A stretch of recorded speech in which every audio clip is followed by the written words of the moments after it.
So we have already discussed this tip speed ratio is omega r by v wind.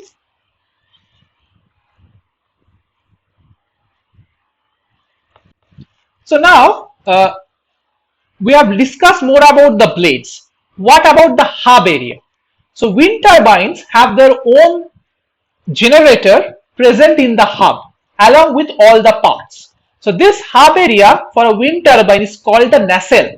Okay, it's a streamlined housing that contains the control system and the generator that is located along the axis of rotation behind the blade hub. So this is the hub area.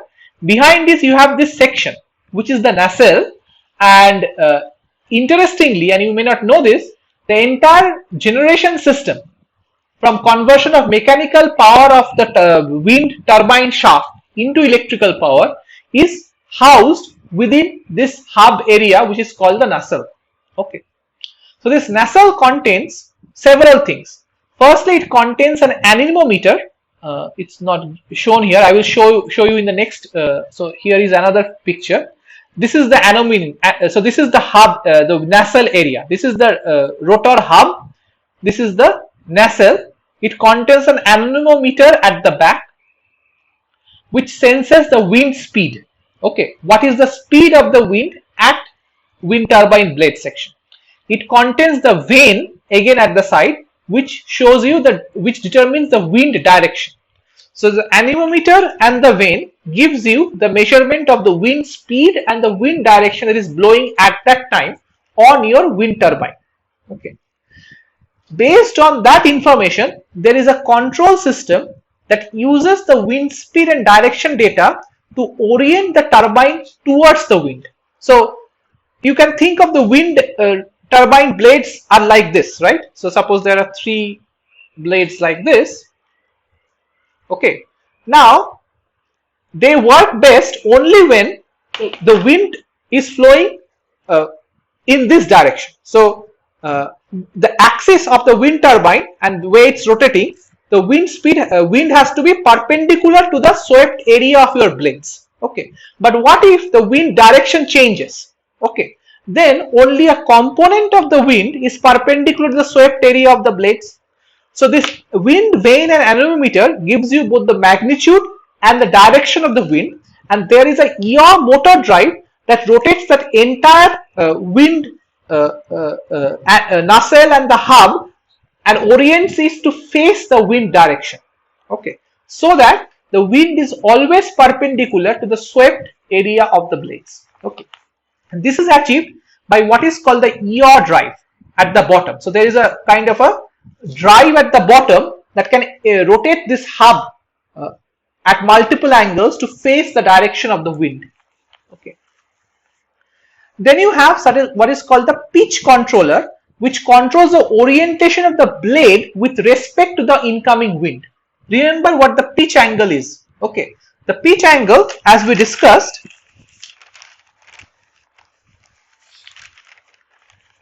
is the angle between the direction of the rotational motion of the blades and the chord line. Okay, so the rotational motion of the blade is moving like this, and how the chord line is oriented with respect to the direction of rotation. Okay, so the blade can move in this direction. Okay, and this is the pitch angle can be changed. Okay,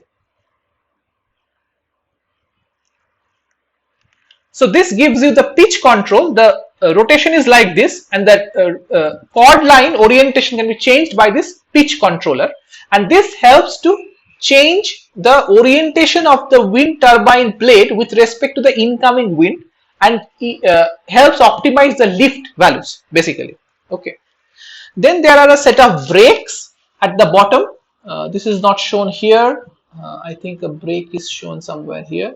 Maybe it's not shown. Okay, so these brakes are used to stop the blade rotation. So you have a brake that is used under emergency to stop the wind vanes from rotating. Okay, the wind blades from rotating. Then you have this entire shaft assembly. So the wind blades are connected to a shaft which is rotating, which is called the low speed rotor shaft. Okay, that is connected to the high speed generator shaft through a gearbox. So very similar to your water turbine case, where you have a low speed turbine shaft connected to the high speed generator shaft through a step up gearbox. Okay, and this generator shaft goes into a generator and generates the electricity by moving the generator shaft through a magnetic through a system containing magnetic shoes. Okay, and that generates the electricity. So this kind of shows all of these aspects. You have the brake here, it kind of brakes this. When the brake is on, the rotation stops, this shaft stops. This is the low speed shaft, this is the gearbox, this is the generator connecting to the high speed shaft here. This is the controller section, this is the yaw drive that rotates the direction of where the blades are facing. And you have the pitch, which rotates the chord line with respect to the direction of rotation of the blades.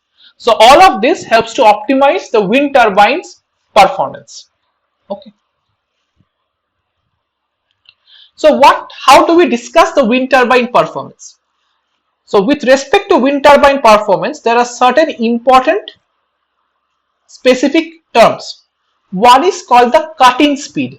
It is the minimum wind speed at which the blades start to turn and generate electricity. The cut-in speed is of the order of 3 meters per second. So if the wind velocities are below 3 meters per second, the power generated is so low that we just stop the wind turbine from rotating. The losses in power, transmission, etc. are too high for the amount of power that is being generated at such low speeds. Okay, so we have a cut-in speed. Only if the wind speed is above the cut-in speed would the wind turbine start rotating. Then you have the rated wind speed. We discussed about this. The wind speed at and above which the turbine generates its rated or full power.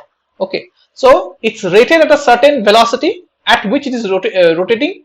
If the wind speed is at the rated speed, then it is performance is optimized. It generates at its full power capacity. The rated speed is 11 to 14 meters per second depending on what type of turbine you are selecting. Then there is a cutout speed, the wind speed at which the turbine needs to shut down and brakes are to be enabled to stop blade rotation in order to avoid damage.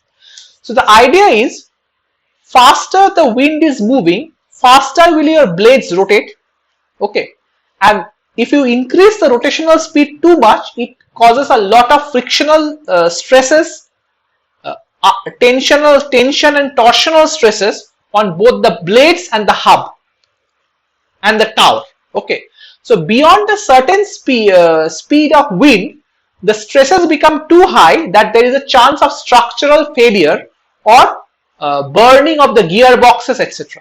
Okay, so we have a cutout speed. If the wind velocity is above that speed, we engage the brakes and stop the wind turbine from rotating any further. And the rated power output is half Cp rho A V rated whole cube. Whatever is the rated velocity, you cube it, the blade cross section, density of air, Cp and 0.5. Okay, that is your rated power output.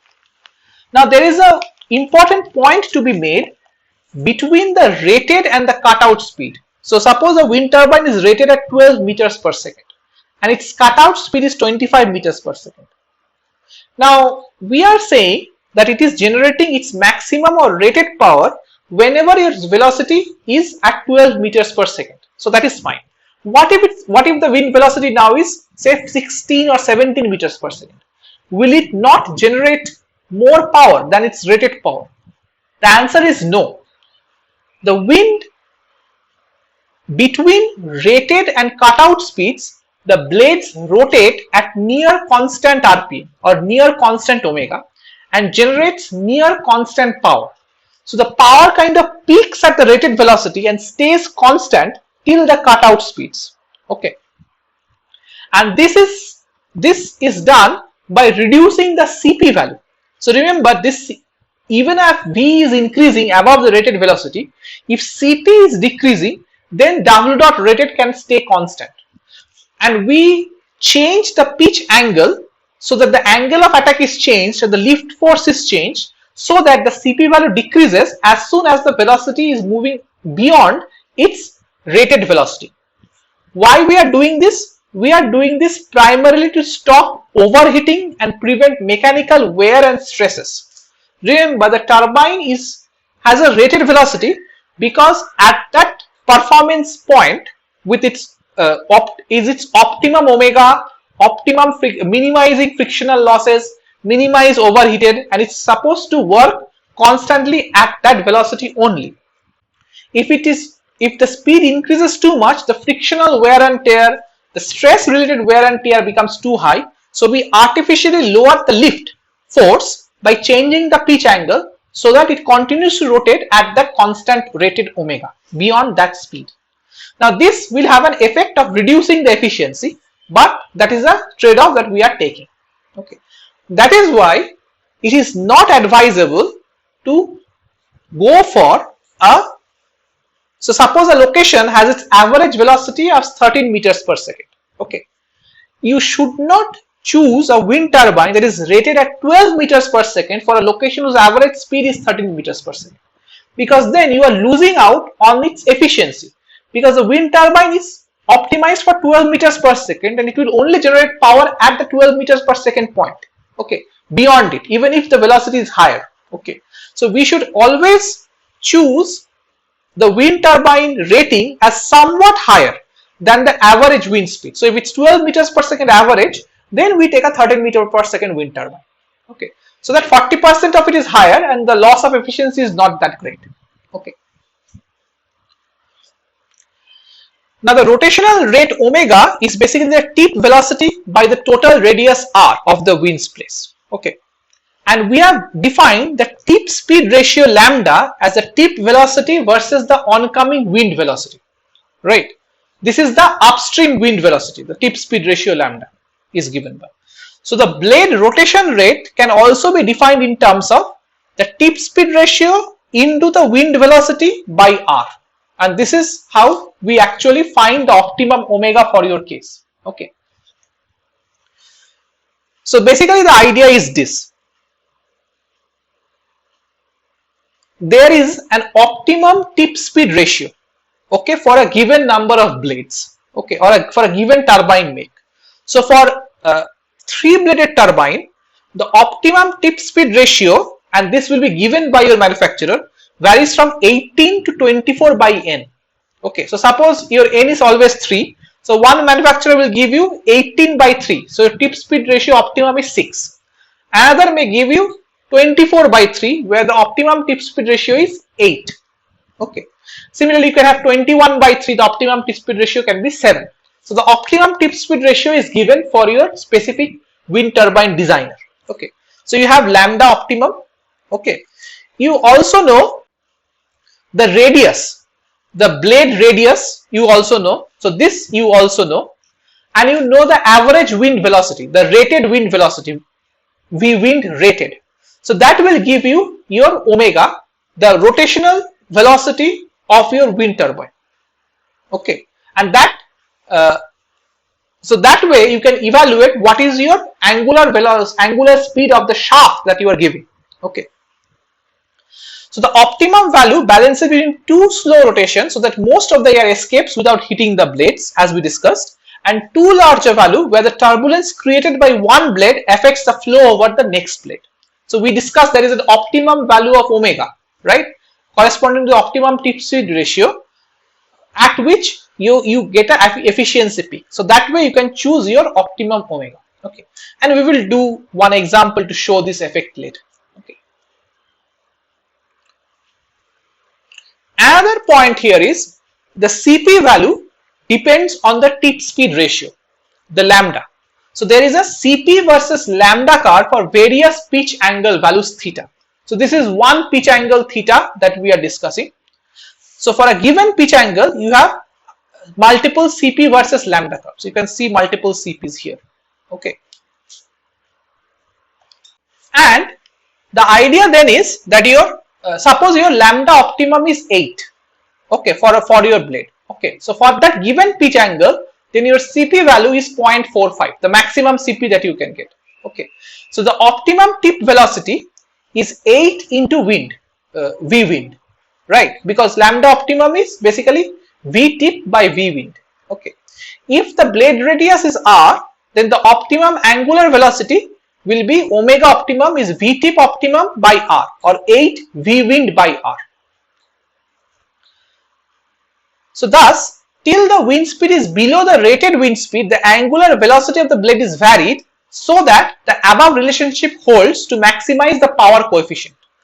So as long as your wind speed is below the optimum wind speed, okay, at which point your omega will be constant, you are varying the angular velocity so that the optimum you can maximize your power coefficient. So suppose your rated wind speed is 11, your current wind speed is 8, okay, your r is constant, so the optimum omega is 8 into 8 by whatever r, 64 by r. Now your wind speed increases to 10, so it becomes 8 into 10 by r, and your omega optimum increases, so you now increase your rotational rate. Okay, so that way you are maximizing the power coefficient and you are increasing the efficiency. Okay, so for wind speeds above the rated wind speed, the active method of limiting power is to increase the pitch angle theta so that the Cp value drops. The reduction of Cp with increasing theta is shown here. Okay, so this is 0 degrees, this is 5 degrees, this is 10 degrees for various tip speed ratios, and this way your Cp is changing. Okay, so these are various tip speed ratios, and your Cp increases at a certain angle of attack and then it drops. Correct. So that angle of attack is changing basically. All right. So these are basically the angle of attacks that are being changed by changing theta. Okay. So basically then, if you see how these plots are given, all right, this is your Cp value and this is your W dot value. Okay, so the measured wind turbine power in kilowatts and efficiency percentage, or Cp versus wind speed. Okay, so first this is Cp, this is wind speed. Okay, and here the rated wind speed is around 12 meters per second, somewhere around here. Okay, so you can see that you are increasing the Cp. So as long as the wind speed is below 12 meters per second, you are trying to increase the Cp to as much as possible. After 12 meters per second, you are decreasing the Cp so that the W dot remains constant. Okay, and this is the W dot, which is 2000 kilowatt is the rated power. So once it reaches 2000 kilowatts at 12 meters per second, then it remains constant. Okay, so that's the idea. So this is the wind velocity, this is the power, and this is the Cp value. All right.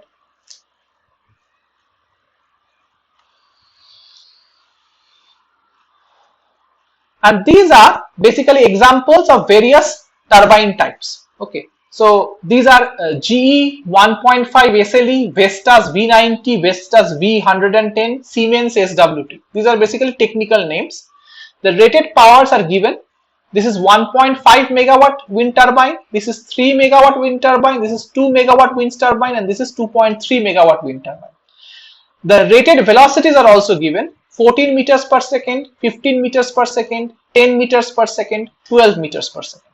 Okay, so these are the rated rated values. The cut-in velocity is around 3.5 to 3, cut-out is 25, 25, 20, 25 meters per second. The rotor diameters 77 meters, 90 meters, 110 meters, 108 meters for each of these cases. The tower height, this varies from 65 to 80, these two. This is 80 to 95 and this is 80. And the efficiency values are quite low actually, 19.5%. So these are the total efficiency, conversion of wind energy to electrical energy. The mechanical efficiencies can be 40%, something like that. But the total efficiency up to the electricity generation is around 19%, 23%, 24%. So quite low, 1/4 or 1/5 of the total. So at the final count, about 1/5 to 1/4 of the total energy available in wind is actually converted to electricity by these wind turbines. Okay. Another important power is the capacity factor. This is the average power generated by the rated power. So the total energy generated by over an entire year divided by the number of the total time gives you the average power generated, and the rated power, we already know this is the rated power. So the ratio of these two gives you the capacity factor for wind turbines. It's between 30% to 40%. So it generates energy at only 30 to 40% of its annual capacity, and this is because wind speeds are often lower than the rated wind speed. Correct. So that is why your capacity factors are 30 to 40% at the max for most of these cases. Okay, so I will stop here. In the next class, we will wrap up our wind turbines and do a brief tutorial problem as well. Okay, so thank you.